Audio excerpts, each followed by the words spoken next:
Welcome to the Sharpe Crew. So happy to have you guys with me this lovely afternoon. Lunchtime. It is lunchtime with the Sharpe Crew is what it absolutely is. And I have with me the crew, as always, the returning champion, the dragon of the Southern Tier, political commentator, Michael Vass. How are you, sir?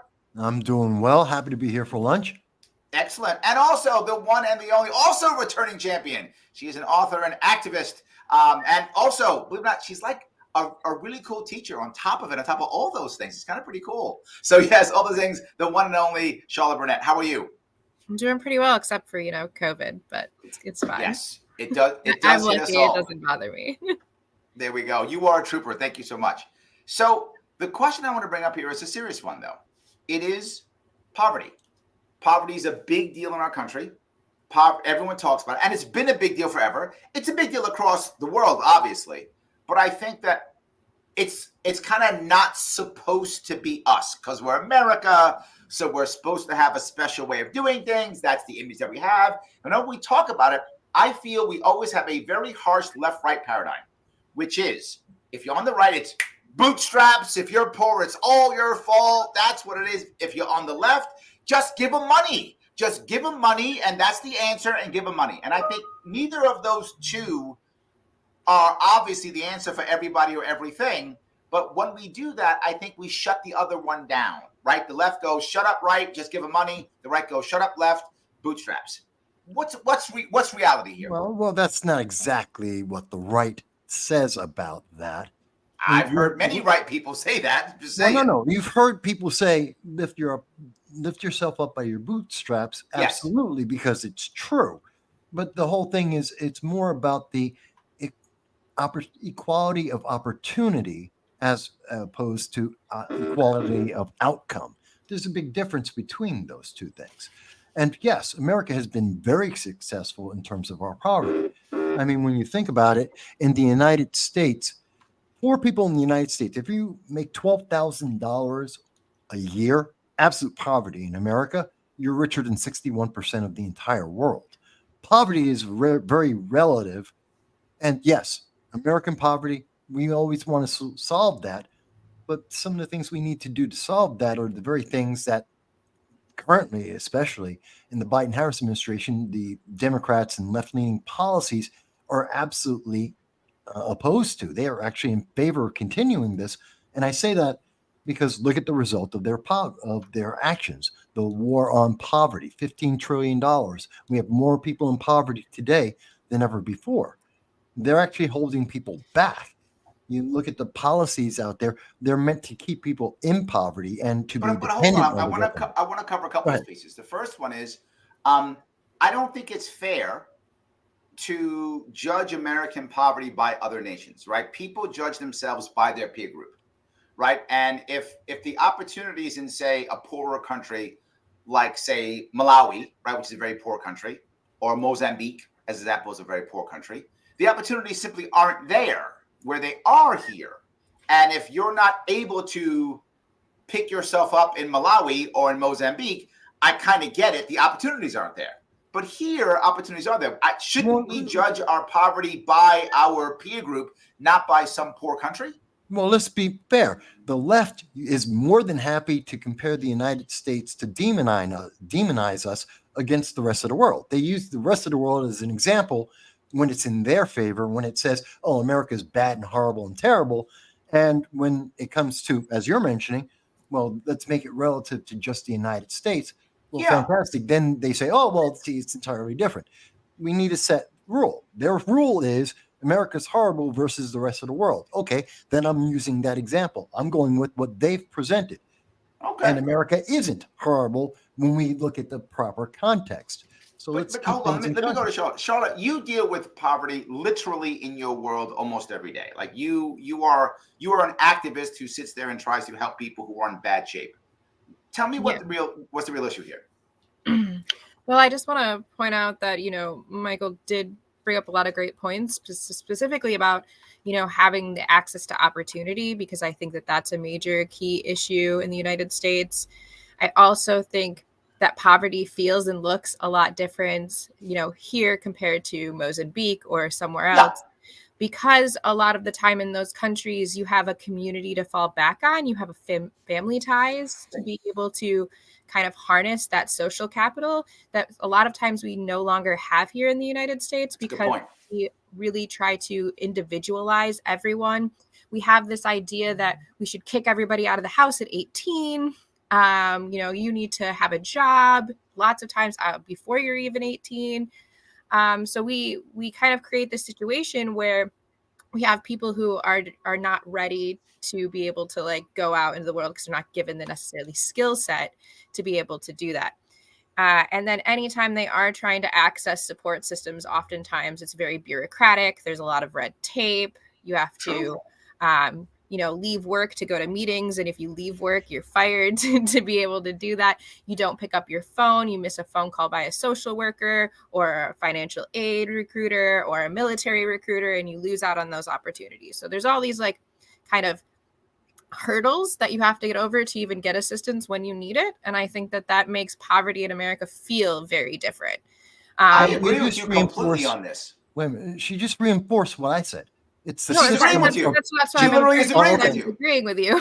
Oh, okay. She's agreeing with you. Yes. And so when it does feel different, because like I've lived in poor communities in West Africa and the Middle East versus I've lived in poor communities here, I noticed that they have a tendency to have sometimes less mental health problems, less substance abuse problems, because they have an ability to fill the sadness of not being able to provide economically for themselves with their family, with loved ones, with hobbies, with other things that are much cheaper to do there than they are here. So we have a system. Can I add to that, Charla? I think not just that, I think socially, like your point's correct, right? I lived in the Philippines for a short period of time in a poor neighborhood, a poor area outside of the major cities. And I remember that, right? That people who couldn't go get the job and work, they would do other things for the family to still support, right? So if I'd go into the town to try to get work, I couldn't get any, I'd come back and I would then build a fence for the chicken coop, right? So I would still do something. I would be valuable to the family if I couldn't go make money, right? I tried to go get a job. I couldn't get money this week, or I got fired from my job. I would come back and I would take care of the kids so someone else could go work out in the farm. Right. You're right. I saw that the people were still giving or doing or being valuable to their family, even though they couldn't go out and make money. You're right. It's rarer to see that here. Yeah. Well, and so you throw something on top of it, such as access to healthcare, which I think is like critical to increasing poverty rates, inequality. 65% of all bankruptcies in the United States are directly caused by medical care costs. Yeah.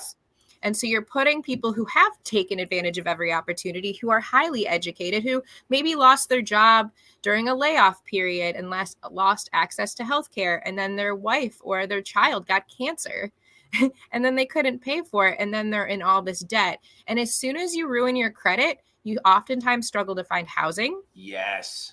And then you end up living in your car, which so many people right now who are homeless, who are living in their car, have college degrees, have jobs, make income, but they can't find access to housing because there are all these added barriers and bureaucracy. Like the fact that you have to have good credit, pass a background check, have work defined as tax paying, to me, really stops people from having access to housing. And then once you don't have access to housing, the healthcare thing comes back into play again, right? Because then you're open to diseases, you're open to the elements.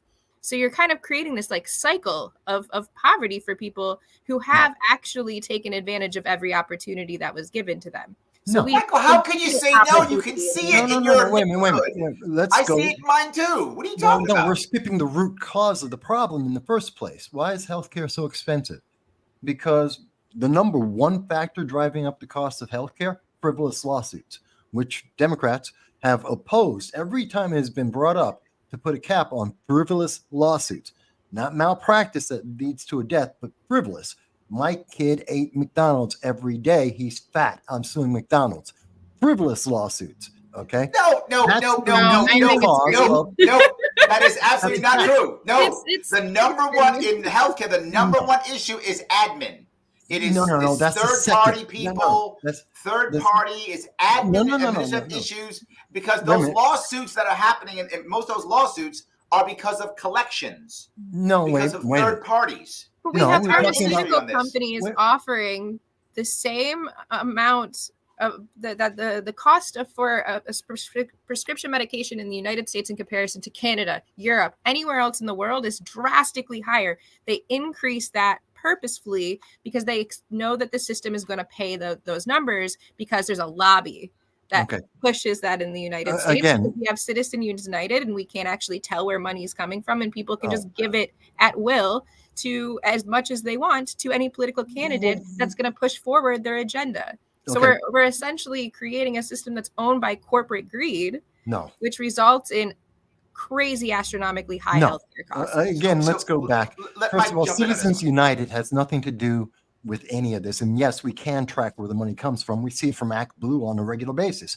So yes, we do know where money Act Blue is because it's direct to a candidate. That's why you can check on Act Blue. You can but check PACs, on you can't. You can't do anything about PACs, which is where the majority of. We see many of the PACs. Look at we see the leadership PACs that are used to try and allow Democratic candidates to say that they're not taking corporate money, even though they are taking corporate money, which is being cleaned by the leadership PACs. But let's get to in terms of healthcare, in terms of poverty. I'm not saying that's only Democrats that do that. Okay, good. That's the system. I'm saying that's the system that's been created, and we can track that to an extent. You can see who's donating to the leadership PAC that then gets to the candidate. But let's go back to the real focus, because that's a distraction. What's really happening here? The healthcare system, which is being promoted, taking us to a single-payer healthcare system, which doesn't work anywhere in the world, which is not effective and is not efficient, we've been adding more and more lawsuits, and we've been adding more and more administrations, just like in the colleges. We've had a 300% increase since the 1980s, and it's more paperwork because the government is more involved. The more intrusive the government is, the more they say they're trying to help the poor people, the more that they create this bureaucracy, which is then impeding people, which then increases the cost, which then allows everything else to fall in place. The key problems in poverty is government, most notably when we have democratic leftist policies that are intruding into individuals' lives, intruding into business, and by that intrusion, increasing the cost because everyone knows, there's a government grant for that. There's a government program for that. Let's raise hold on, the Mike. cost. Nothing you're saying is wrong, but you keep just saying Democrats. But this is a systemic issue that Republicans have done too. Okay, Republicans are not in favor of single-payer health care. No, they're not. But they have absolutely supported more and more government spending on poverty that doesn't work. Right, from Reagan all the way through Biden, everybody. They haven't fast, my friend. They haven't stopped it. They have literally assisted in it. Don't get me wrong. The Republicans do have better rhetoric on this. That's true. They will talk a better game on this, but they are all about throwing money into what I call the poverty industrial complex. Because of every dollar government spends on the poor, less than 22 cents goes to an actual person to help them out. All of it goes to a bunch of cronies. Go ahead, Charla. Yeah, so going back to my main point about having a loss of connection with family and community and feeling like there's a void, because there are all these barriers to accessing opportunity in the United States. So you feel like, well, I went to school, I had a family, I did all these things, and I'm still not winning at life. Yes. I'm still not able to obtain that American dream. So I'm sad. I'm depressed. I can't get access to mental health support. I'm going to start drinking. I'm going to start doing drugs. I'm going to start filling that void with other things that takes my pain away. And now for people in the United States under 50, the leading cause of death is overdose. Yes. And on top of that, Charlotte, there's a recent stat that came out. There's 7 million young men who have just checked out of the system, and their drug is the internet. They just sit in front of screens all day and they don't do anything. They have checked out of life. They don't even have friends. Right? Look, I get I spend a lot of my life in front of a screen, but I also hang out with Michael at a diner, right? So I do that too, right? It's not just I sit in front of a screen, right? So I also go out, I do things, but there's a lot of young men right now who only sit in front of a screen, and that's it. They don't have any friends, talk to anybody else. They don't connect even online. The best they'll do is maybe game with a buddy who isn't really a buddy. It's somebody in another country who they never even met or even know. Think about this. Why are they doing that? Because we have leftist media have told them, these young men, you're bad people, you're toxic, you're evil, you're horrible. You have to change every aspect of your life and your genetics. You no longer count. We have an entire system built up saying that you are bad, you're the problem, not part of the solution, not even part of life. You're the antithesis. Again, we're going back to what are the policies that were put in place that have been promoted both on social media, in the news media, and in government from the leftist policies, the socialists in particular, that have been looking to destroy America. And these things have consequences. This is the result of what was started. And one of the biggest problems we have to deal with poverty, to go back to the root of what we're talking about here today, where many of these problems stem from, is, well, one of the first problems is the government's spending too much money. They're spending money on useless partisan political ideology rather than actually dealing with America. I'll give you a great example of what I'm talking about. How much money are we spending on illegal immigration because we have an open border? Because we have the welded open gates in Arizona, because we have the federal government fighting with Texas, who have the 10th Amendment right to protect their border, we're wasting money. New York City spending $12 billion, planning to spend $12 billion, looking to increase taxes on business owners. We're wasting this money on illegal aliens and saying, come on in, bring in more of these guys. But hold on. I agree with you. We're wasting a lot of money building barriers, detention camps, having all this countries out of the world have walls. To do things. It would be much easier just to give them a visa and allow them in. Wait, guys. This is not immigration. Let's not go immigration. Let's not go immigration, guys. That's a different. Let's not go immigration. But let me be clear. While that's a factor, absolutely, Mike, you trying to take us down a road because I know you're mad about this. Let's do this next week then.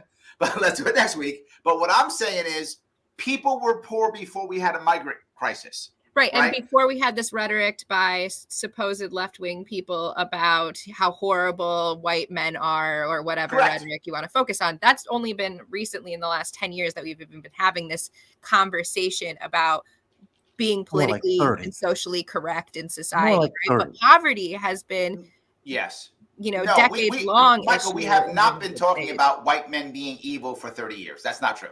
Yeah. We've been talking about white cis men have been evil for about 10. About 10. No, critical race theory has been around since but nobody knew what it was. Nobody was dealing with it. Academics did. It just didn't get popular with the general public. Well, they've had critical race theory since, the beginning of slavery. A long time ago. Because that's what essentially they were doing was apostatizing. What I'm talking about is stuff that we're trying to work on directly poverty that people have been talking about forever. One of them is the idea of here's how we fix it. We just raise minimum wage.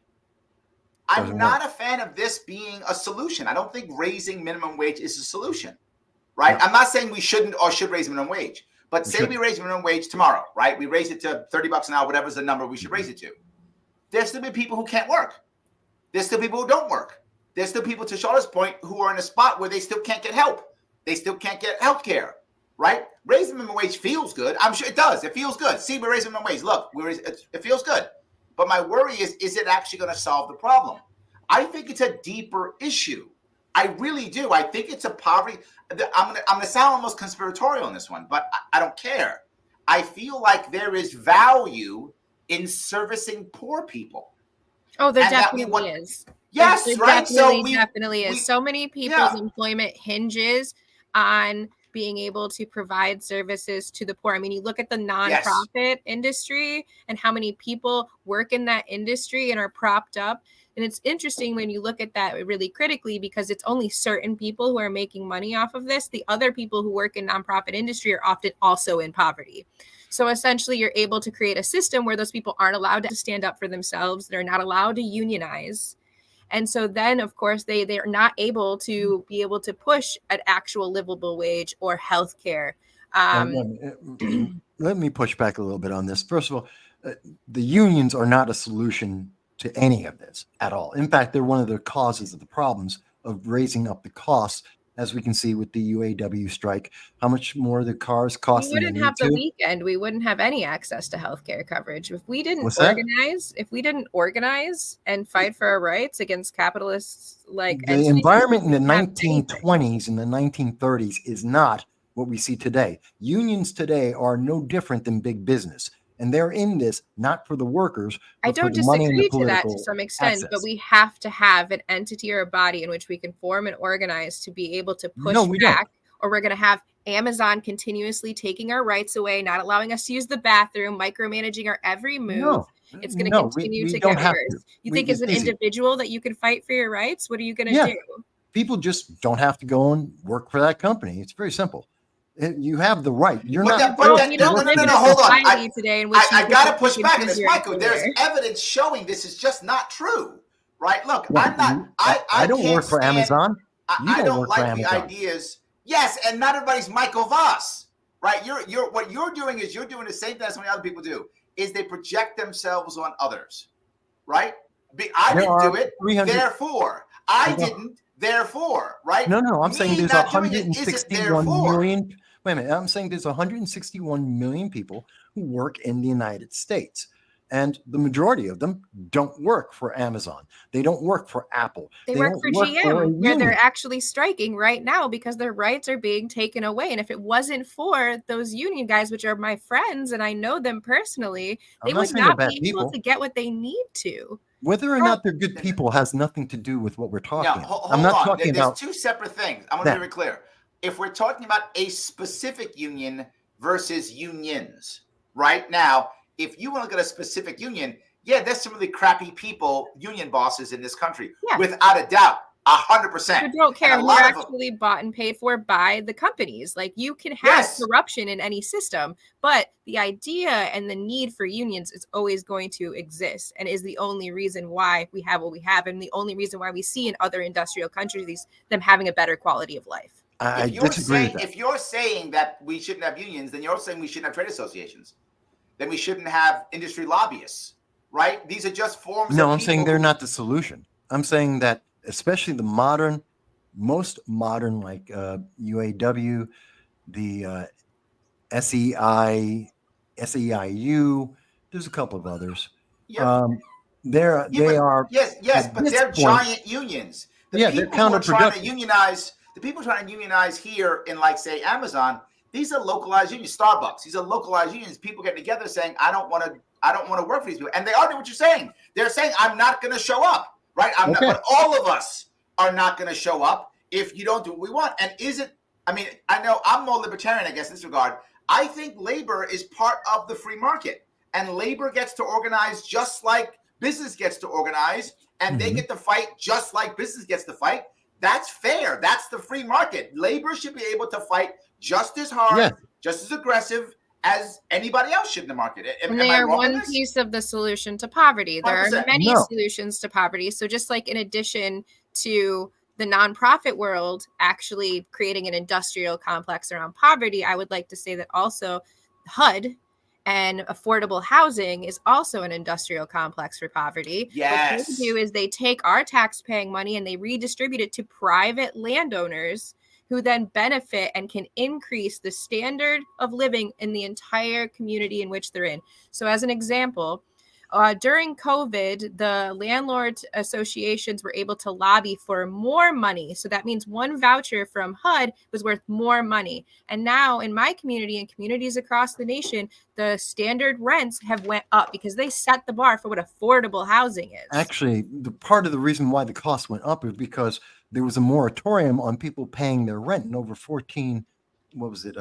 14 million people weren't paying rent at all. But you could also apply to get that back as most a landlord. A landowners. lot of people ran off with a bunch of money from that. So I Yeah, don't feel too bad about the landlords. well, most of the landlords were actually suffering throughout the entire thing because most of them were small business owners. They own one, maybe two properties, and they still had to pay their mortgages. They still had to pay the upkeep. They still had to maintain those houses, even though they had no But income they're not the coming ones in. taking money from HUD. These people who are taking Yes, money many as of them part are. of the voucher program, no, these people own hundreds.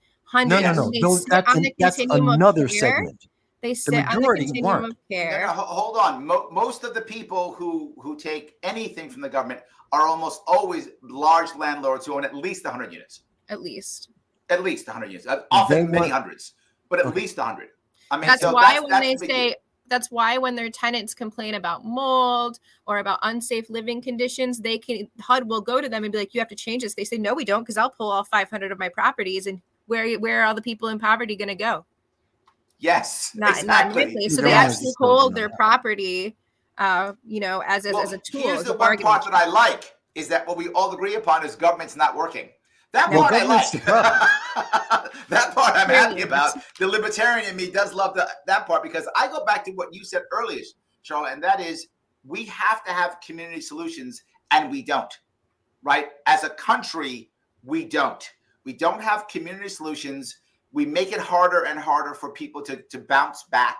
Right? We want them to go into the system and never come out. That's like our goal as a country, that is. Go into the system, never come out, versus instead finding a way to bring people, forward, up with ownership. Now, I'm not saying unions are the answer. I believe unions are an answer, not the big business unions right now. I think you're right on that one, Michael. But when it comes to local people unionizing, I think that's a wonderful idea. But I also think co-ops are good too.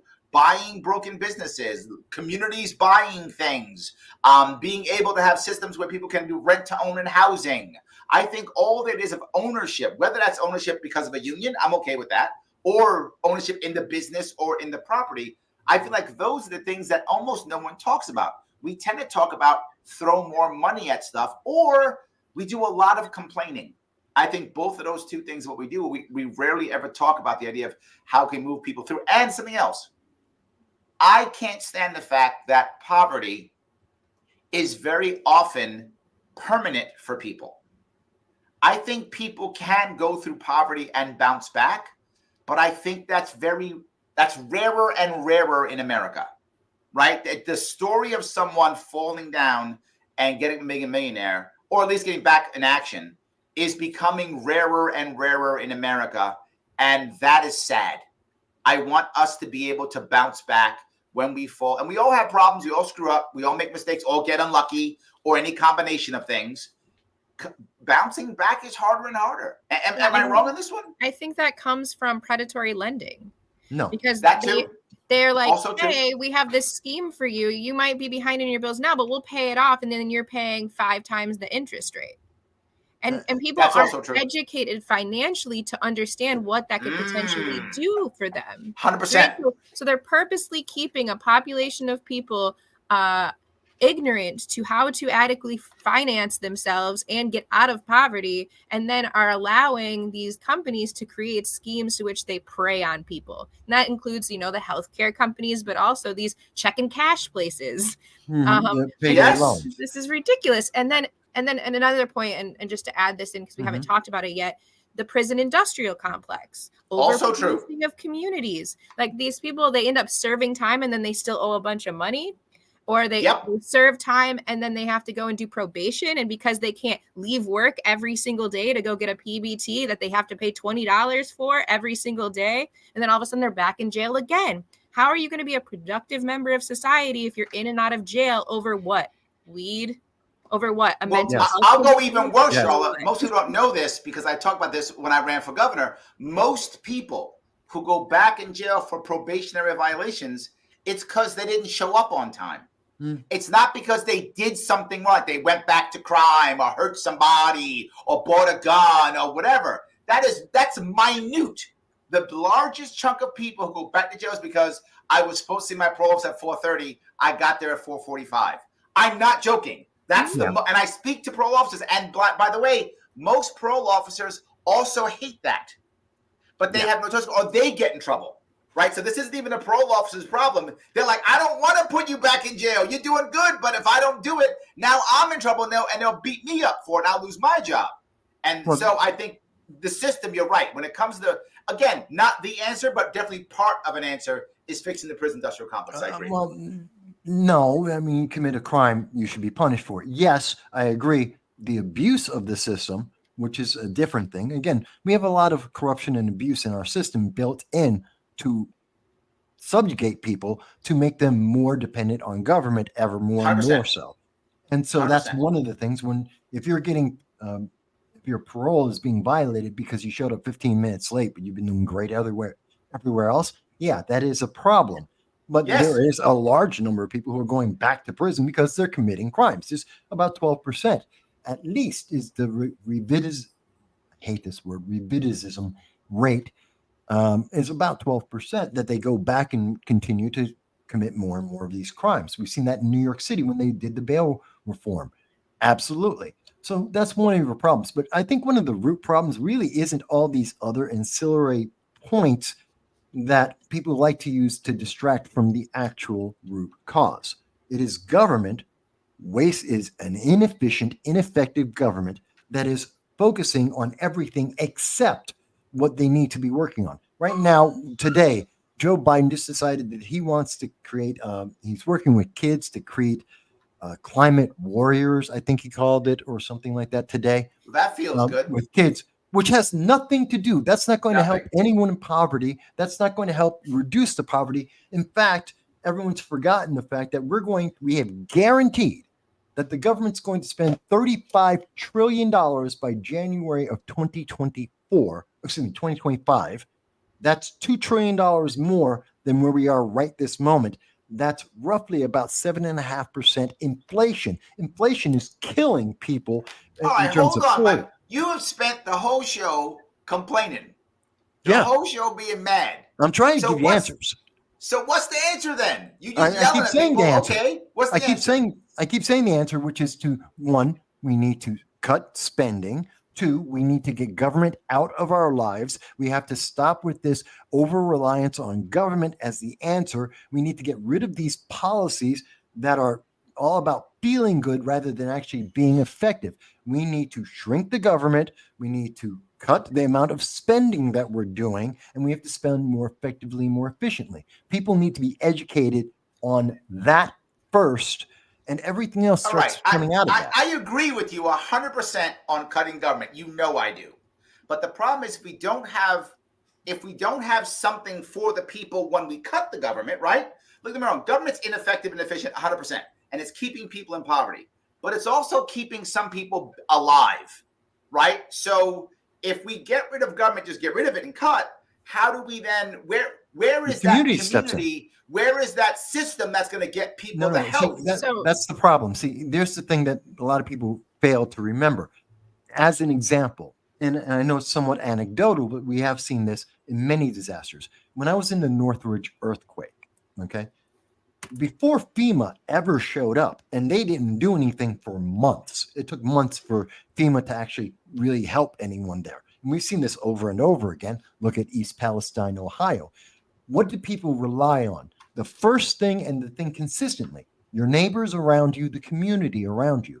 The fact that government has interjected itself in our individual lives is the reason why we don't see community working more effectively. Right now, one block away from me, three times, wait a minute, let me finish. It's right now, 1 block away from me in the Bronx, there is 3 times a week, there is a church that is doing a food pantry 3 days a week. You know what? Government isn't involved in that. That's the church doing it. We could see more of that, and they could be more effective if it were government, people were relying on the government less and more involved in their community.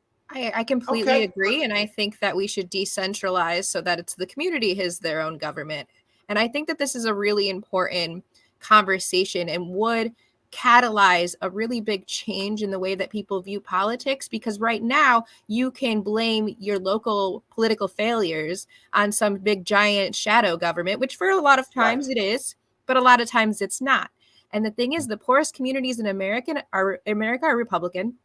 So That's true. when you'd actually decentralize the government and took away the federal big government money and had local systems that were building in place to take care of each other, they would quickly find that those local Republican candidates are not actually delivering what they say they're going to. Correct. I actually disagree with that. And They're not actually in it for, not all of them, some of them, but most of them are not in it for the right reason. I would absolutely 100%. disagree with that, because I look at the left and I see the support of poverty and the support of the system everywhere that I go. Every But hold country. on, hold on. every- There's I a don't difference see any between- difference the between difference between Republicans national- and Democrats. The difference between national and statewide. Statewide, you're right, Michael. The poorest counties in New York State are actually the Bronx, which is a deep blue county. That's true. But across the country, it is red. Right? In New York State, it's blue. Across the country, it is red. Red districts are on average poorer than blue districts. But in New York State, you're right, it is blue in New York State. But that's only New York State. Across the country, it does change. But I think Counties Charles are 100% correct. I have met many of these people. And Michael, you have too. A lot of these guys and gals, they don't give a crap about their constituents at all. They're in it for the wrong reason. We can say that They're about in it all for politicians. power. They're in it for money. We'd push the bad Absolutely. Democrats out too, but I think that there would create the reason for more accountability at the local level, because right now it's not. It's like my hands are tied. So for instance, as an example, we were dealing with these HUD inconsistencies, selling off property, not taking care of the properties that they were supposed to be. We asked the local government to step in and they said, oh, we can't.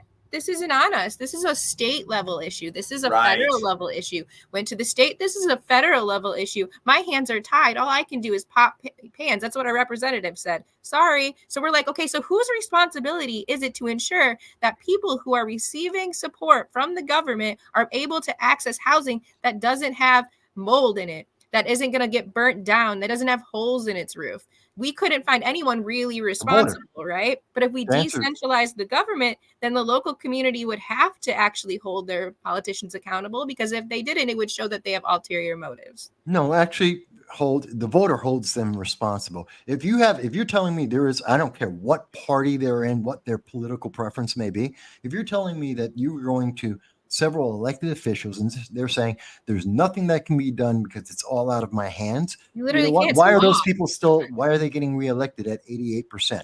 They don't. Because you know the system, Mike. You've been through it. Come on now. This system's completely corrupt. And just because I know that the system is corrupt doesn't mean that I want to continue it. It means cut it off. It means, yes, is that going to give a short-term hardship? Absolutely. Life is difficult. But if we want to make these changes, if we want to improve these things, we need to go through the short-term hardship. People who are most impacted by these decisions can't vote. They don't have time to get to the voting pool. No, There's I don't. No one in America who can't vote if they want to. Why don't we have voting online? We vote for all different types of other things securely. We can change literally every aspect of our identity based off of on the internet. No. Why can't we vote? There is no American in America today that cannot go and vote if they want to. I'm telling you, they why can. Is it that totally incorrect. At a minimum Totally wage incorrect.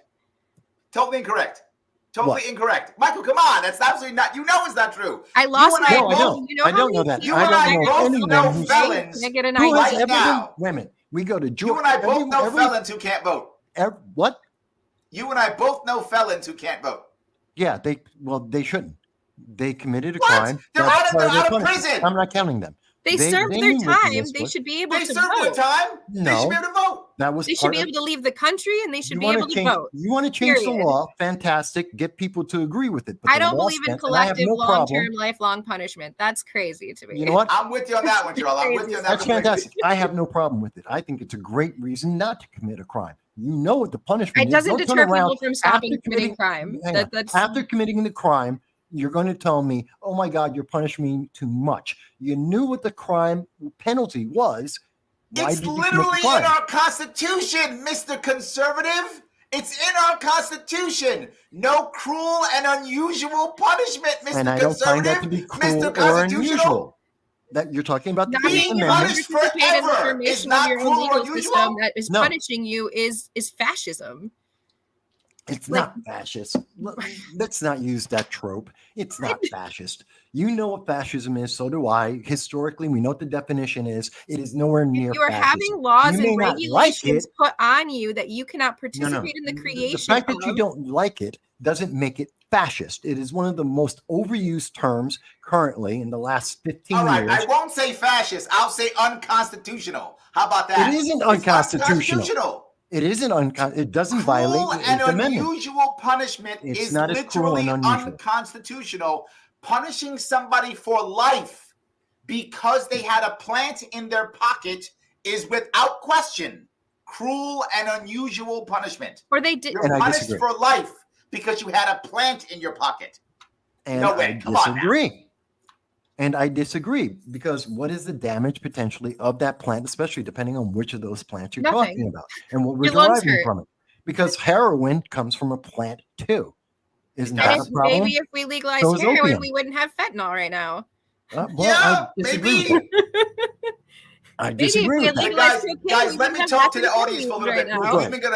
Let me chat with the audience for a little bit. Guys, if you're watching this and you're enjoying it, please click that like button. It does matter. Click it if you would. It does matter. Please click the like button right now. I know you're watching us go back and vote, but please take a couple seconds, click that button. If you're on Twitter watching this, please retweet it right now. It really does matter. Every retweet counts. If you happen to be watching on YouTube, you can always super chat if you want to. Allow us up YouTube. All good. But either way, help these two awesome people who are sitting here giving us their heart. Please follow Michael on Twitter at MV Consult. And please follow Charla on Instagram at Venture Novelist. Please do that. Follow them both. It really does matter. So I have two more contributors of poverty that I wanted to discuss and get Okay. your guys' hot take on. One of them is, since we do have the largest military in the world, we have a lot of military personnel who get hurt while they're in the military Yep. and have not had access to medical care, mental health treatment, Yes. real support on homelessness. I mean, veterans still is Yep. the largest population. So how does that military industrial complex play into our long-term poverty by not actually supporting our troops? 100% it does. And my issue is that's the VA. I take this personally.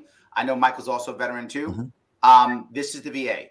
The VA does only one thing well, and that is put people into college. That's it. Otherwise, the VA fails at almost everything else it does. The VA should they should sell off all of its assets, and that should be the pool of money to use to turn the VA into an insurance company. That's what the VA should be. It should just be an insurance company. Sell off all the assets, all the hospitals, everything, put it into a fund, become an insurance company, let veterans get help the way they want, make a VA card, give them an insurance company. That would solve a lot of these problems. I would prefer that or privatizing it, somehow privatizing it. Again, getting rid of the VA, we know it is not effective. It is not efficient. It is one of the worst things we could possibly, there's your single payer healthcare right there. It is detrimental in what it has been doing for generations. And we can go back to World War II in talking about how it's failed over and over again. So yeah, the answer, but again, that goes back to what I've been saying, which is we have too much government with too much power that is spending too much money to keep people inside a loop of a system. And that's the problem. Get rid of the government. And I guarantee there will be more people coming together in communities saying, you're a veteran. I want to help you. Can we divide this into is because there are different forms of government, right? We have local government, local communities stepping up, coming together. They build charters. They build agreed upon laws and regulations. Smaller, more community focused government is different than big government, which I would say is state federal government, right? Particularly federal government, which has this overexpanded budget that can restrict certain things that local communities can and cannot do with their own land, with their own community, which I think is absolutely crazy. We can't put in rent caps because it's against our state laws in our community, even though our community wants them. So yeah, no, it's really, I didn't know that. They can really inhibit what local communities can do with their own So if the policies. federal government wants to run rent control, it can. If the state government wants to run rent control, it totally can. But local community can't. Right. Wow. Right. That's Exactly. new to me. Thank So you. that makes it harder for local communities to lobby, because then they're having to lobby to the state, they're having to go to the Capitol, they're having to go to DC, like, and then usually like people who are being impacted by these issues are not those who could just get on an airplane and fly to DC, right? And in fact, it wasn't until just like recently that we had round trip direct flights to DC from our capital. Like literally this only happened in the last 5 years. So like you have to drive an hour and a half to get on a plane in Detroit to go to DC. Like it's crazy. It's absolutely wild. The other element of poverty that I think never gets really talked about, which I think really, really harms men in America, is our child support laws and regulations. 100%, yes. You can go to jail for not paying child support. Yep. You could have not wanted to keep that child, but she did. But then you're still on rap for that kid. Like that's not necessarily a coordinated choice, right? I'm not even. Hold on. I'm not even going to go that far. I'm okay with, and this makes some men unhappy, but I'm okay with you being on the hook for a baby you helped create. I don't have a problem with that. My problem is that judges, this is your second point, judges don't care how much money you make. They don't set a percentage of income usually. They set a dollar amount based upon what you have or could have made. Depends on the so state. Let's say at one point in my life, I made $100,000 in my life, right? A year. So they go, well, you owe 17% of that. You owe $17,000 per year. Okay, great. Well, now I lose my job, or I change my job, or I get fired, or my industry changes, or I get injured, or whatever. And now I can't make $100,000 a year anymore. The judge doesn't say 70% of what you make. The judge says, no, $70,000. Yeah, well, I only make 50 now. Absolutely wild. Doesn't take into account your life or your personal needs at all. Nothing. It's and even, then I've seen worse. So okay, I don't pay. It ruins your credit. Yep. They can start garnishing your wages. They can take your professional license. I have all of these men who I work with on a daily basis who literally can't work legit jobs because all of their money would be taken away. And then the thing is that the child's mother and their children are getting benefits from the state. So the money that they put back into child support doesn't even go to them. The state takes it. It goes to the state. The state takes it, yes. Like, I'd rather panhandle. I'd rather sell drugs. I'd rather do any of these under the table jobs that I can do because I'd rather give that money directly to her than work in a legit job. But I have to be homeless because now I can't get a house because I don't have a legit job. No, I've seen even worse. And I know of many people who've had this problem where literally the husband is in a household with his kids, and the mother decided to take him to court for child support, living in every bill is in his name. He's working, she's not. He's paying all the bills, feeding everyone, taking care of the kids. He wants to be involved in his family, but he has a problem with then his wife, the mother of his children. And living in his house, he was hit with child support, even though he's already paying for everything. And this is part of the problem with that cycle. So even if you want to be involved, the system is built. Again, it's an abuse of the system, mostly at the state level and also at the federal. That's being used to ostracize. And we're seeing the media feed into that to ostracize them because believe all women, there's a focus, left-leaning focus that is emphasizing the problem and saying, no, it's perfectly fine because men are toxic and men are bad guys. And that's been consistent for generations. I agree with you. We need to change. I think you're totally right, Charla. I agree. Guys, oh, go ahead. I have to take some comments. We're running short on time. Okay, just let me say one thing real quick. I think there is a narrative that is much more prominent and being given voice about men doing bad things, but being a woman, having grown up in this system, watching men abuse my mother, having been physically attacked by men myself, there are lots of evidence to suggest that men are more violent towards women than women are to them. And there should be some sort of redistribution of some sort of justice for that. But I do also agree that doesn't mean that there isn't nuance to every case and that we shouldn't look at it as a case that's different every single time. So I think you're totally right. My issue is I think the pendulum has swung too far. That's my only issue.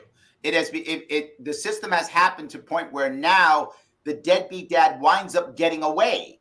The number one killer of pregnant women are their intimate partners. So until that changes, I don't know where the pendulum is. You lost your job. I'm not going to feel too bad for you because there's still women out there getting murdered. Well, no, the pendulum's way too far. And It's a point to overwhelmingly, where- men aren't the bad guy. They're just not. Well, by percentage, they are. She's right. By percentage, the men are compared to women. It's true.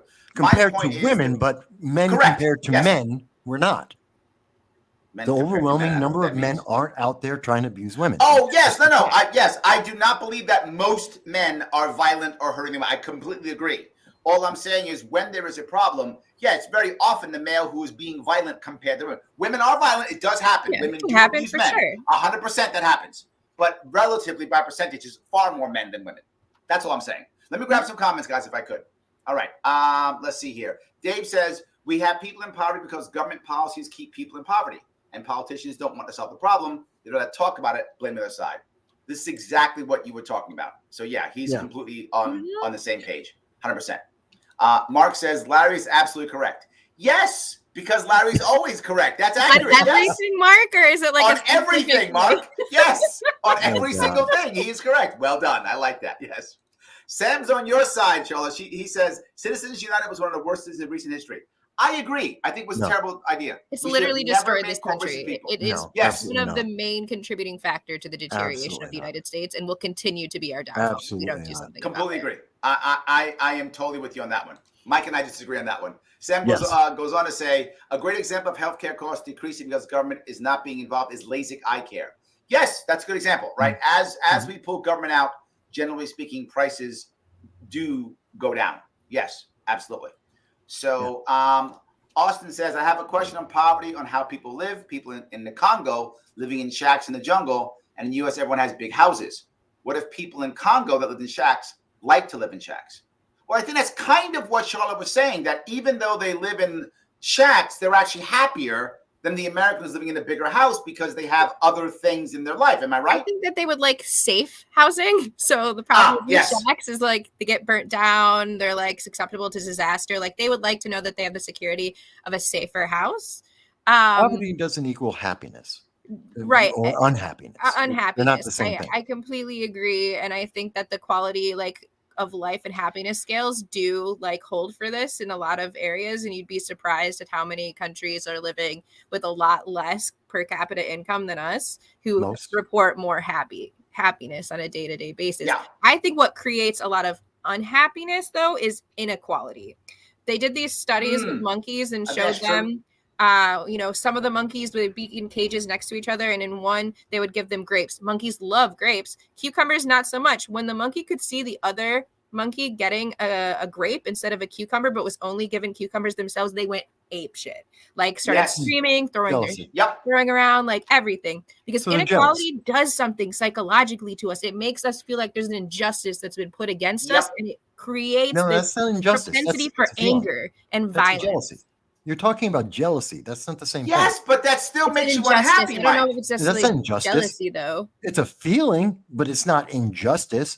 Injustice is something very different but we than have a feeling. inequality in the United States that goes beyond any type of fairness and justice. You have people out here making 375 times the amount of the regular person. For what? What do they do? What did they ever do in their life or contribute to society that would justify that amount? Who are you to justify? Who are you to question that? What they made and how they made it. I'm it's paid on to question them. it. So That's their individual opportunity. No one's stopping you from making 375, and you probably make 50 times. No, because more I than didn't some have the people in connections. America. I didn't go to the right schools. No, I wasn't that doesn't invited to the matter. right parties. I grew up in a trailer park. But there's always someone who's but poor. hold And if on. there's someone who's We're poor, talking- About where you're Hold on, born Mike. and who you're born Guys, go ahead. around you. We are talking about happiness, which is literally a feeling. Yes. So, Michael, when you go, well, jealousy is a feeling. Yes, we are talking about happiness. We're talking about a feeling. No, I don't have a problem with that. I have a problem when you say my happiness or unhappiness somehow equates to injustice. They are No, not it's not what she said. No. What she actually said was obtaining a happiness. That is feeling. an injustice. What she said Maslow's is hierarchy a of human feeling of needs. It's a injustice. human need, just like economic Yes, justice, social and no, emotional justice no. is a thing. If you have to put a qualifier to justice, it's not justice. First of all. All right. You can say that, Mike, but here's the problem. If you have 7 million men who feel like it's unjust, whether it is actually unjust or not is irrelevant. If they feel like it's unjust, and they're sitting at home in front of a computer and being unhappy and feeling like losers. And then here comes insert fascist leader and says, hey, I'm the fascist leader who will justify everything if you just rise up and murder this group You're of people. talking about these feelings when you say that that will men are happen. being somehow ostracized by the community. That's fear mongering. Yeah, it's their feelings. They're sitting in the basement because they're sad and they have bad feelings. And somehow why you are they? think that's injustice, but it's not injustice the other way around. Well, no, it's unjust. It isn't injustice. It is a feeling. I'm not saying it's not a valid feeling. Fantastic. And let's address what's the cause of that feeling. But the cause of that feeling isn't justice. It isn't because they have somehow been that they were denied opportunities. So the people in the basement that you were just talking about saying that, they're being denied opportunity because they're being ostracized by the left. You're saying that's what you were just saying. So you're contradicting to qualify what you're saying. No, I'm trying to think through it. And I'm saying if they are just there because of their feelings, because they don't have what other people have, which is the argument we were just having, that it's because of their feeling of jealousy or inadequacy, their feeling. No, that's not injustice. That's not something. Yeah, let's help them find a way to feel better about their life. But that's not injustice. If they're being oppressed because they are being denied, because they are being ostracized for having a political opinion, for not just going with what is approved in terms of the messaging, because they are not bowing down to the oppressive leftward movement, then yeah, that is injustice. Why? Because now we're talking about freedom of speech. We're talking about social interaction. We're talking about their freedom of individuality, life, liberty, and the pursuit of happiness. The pursuit of happiness. There is a difference there. It's not because they're feeling bad. It's not because of how they feel. The pursuit of happiness was in our divorce papers. What? The pursuit of happiness was in our divorce papers from the British Empire. It was in the divorce papers right there. Because they used your argument to say that they weren't being oppressed, that you should just deal with it. You're unhappy because of X, Y, and Z. That's not oppression. You're literally taking on the same stance that they did, which is why we had to put it in all of our founding documents. What's in the Constitution when they're speaking about the pursuit of happiness is not the feeling, but the things that make you happy, which is to be able to live a free individual life without the oppression of a king or a government trying to tell you how to live your life, to micromanage your life.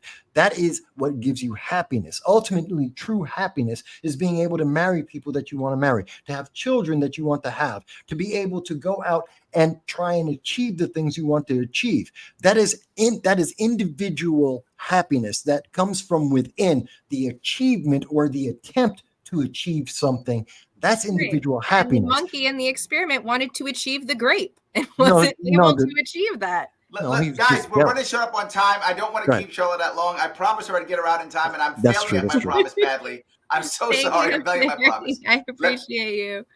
You too, Mike. I appreciate you as well.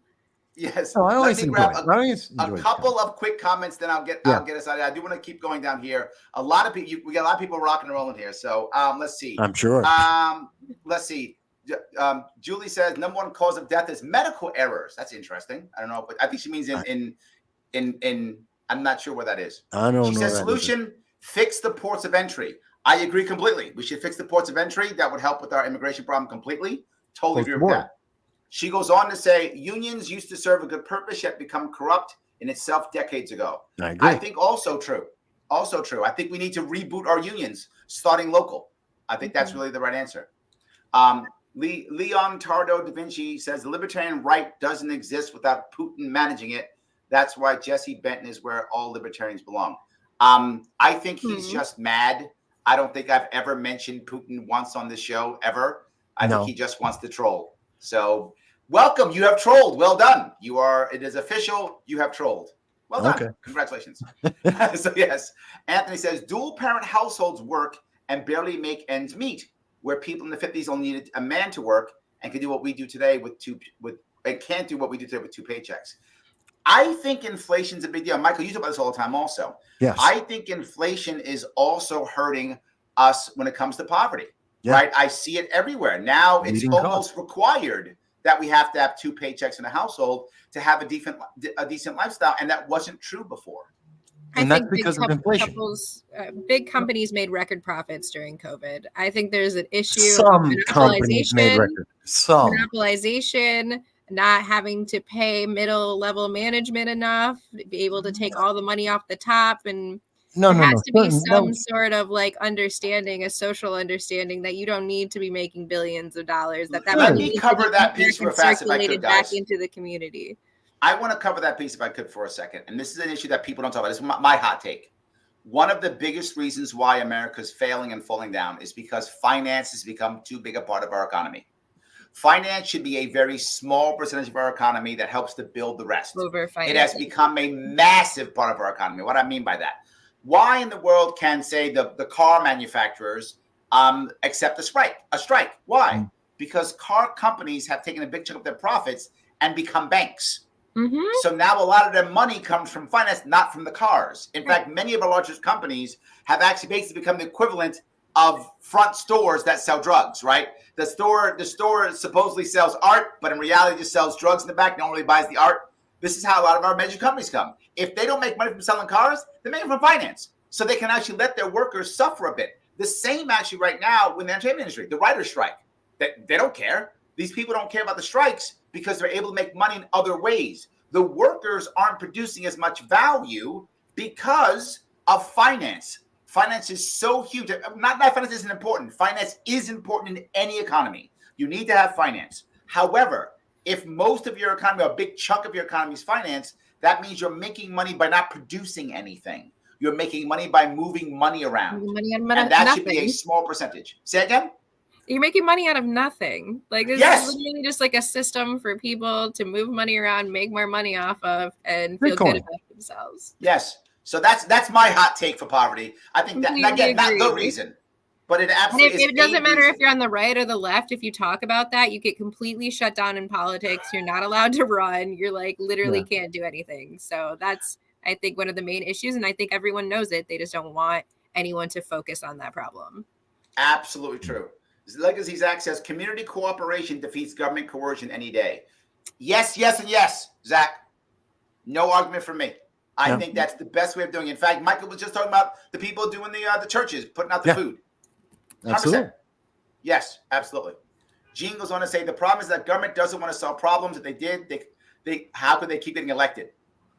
Yeah, absolutely. That is one of the that's part of the corruption cycle. We need you more than ever, Larry. He is also correct, by the way. So also true. Yes, undeniably true. Absolutely. I do love that. So I think I got a bunch of those in. Guys, I want to say something if I could, if you don't mind. Please hit that like button. If you haven't hit it already, please hit the like button. It really does matter. I know I bug you. It does matter. Follow these two wonderful people who have given us some of their heart and their soul today. Follow Michael on Twitter at MB Consult. Also check if you want, you can check where his website is, what he's doing there. Also, if you check the show description, check out what Charla is doing also at Venture Novelist on Instagram. Also, her website is also on the description if you would. It helps us out tremendously. Anything before we wrap this up, Charla? No, I think that's great. Check out my new book, I Love Drugs, An Ethnography of America's Addiction, available on Amazon. Excellent. Well, Michael, anything before we wrap this up? There may be something coming up tomorrow dealing with a solution to some of these overreaches in government, perhaps a convention of states kind of thing. There is one. Yes, and we will be there. That is correct. Yes, absolutely. And we will be there. That's correct. All right, guys. Thank you so much for watching. Please share this around. I appreciate it. I will see you all.